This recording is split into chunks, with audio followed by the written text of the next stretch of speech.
Hello friends, आज आपण बनवणार आहोत झटपट पोहे। मी 2 वाटी पोहे घेतले आहे। तरी तुम्हाला हवे तेवढे तुम्ही घेऊ शकता व त्यानुसार तुम्ही पोहे करू शकता।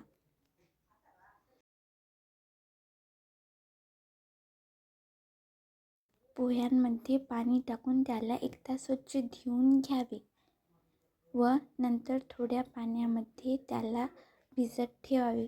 जास्त वेळ पाण्यात भिजत ठेवू नये, त्याने पोहे जास्त भिजून पोहे छान बनत नाहीत। ही एक टिप म्हणून समजली तरी चालेल।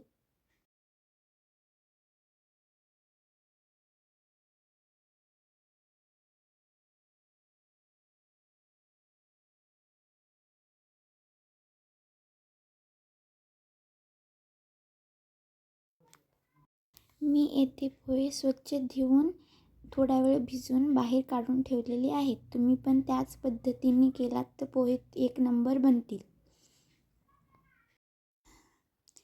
मीठ, जिरे, हळद, मोहरी, शेंगदाणे, कढीपत्ता, कांदा, मिरची आणि कोथिंबीर, त्याचसोबत भिजलेले पोहे आणि तेल एवढे साहित्य आपल्याला लागणार आहे।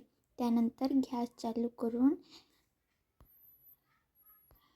मी 2 वाटी पोह्यांसाठी 3 ते 3.5 माप तेल घेतले आहे। तरी तुम्ही तुमच्या सोयीनुसार घेऊ शकता। त्यानंतर त्यात शेंगदाणे टाकावे। तेल गरम झाल्यानंतर व शेंगदाणे थोडे खरपूस भाजून द्यावे त्यात तेलामध्ये। शेंगदाणे जर आपण तेलात पहिल्यांदा टाकले तर त्याचा स्वाद पोह्यामध्ये खूप भारी येतो, त्यामुळे पहिल्यांदा शेंगदाणे मग त्यानंतर कांदा टाकावे।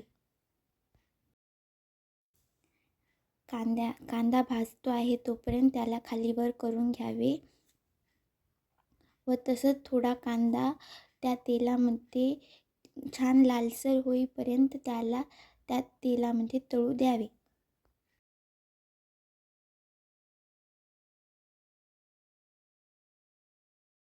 त्यानंतर तेलामध्ये मिरची टाकावी व ती छान भाजू द्यावी, कारण छान भाजली तर आपण पोह्यासोबत मिरची सहज खाऊ शकतो। कढीपत्ता टाकावे, त्यानंतर जिरे टाकावे व त्याला तेलात तडतडू द्यावे। त्यानंतर मोहरी व हळद टाकून त्याला खालीवर करून घ्यावे।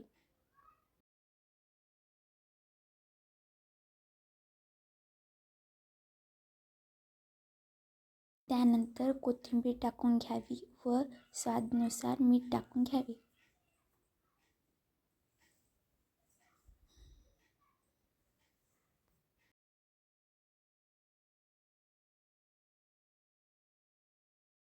त्यानंतर त्या सर्वांना एकजीव होईपर्यंत तेलामध्ये भाजू द्यावे।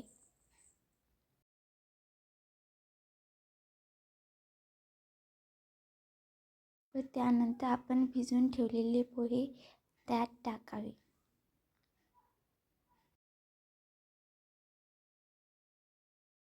त्यानंतर सर्वांना 2 ते 3 मिनिट पोह्यांना खालीवर करायचं व वरून थोडी कोथिंबीर टाकायची।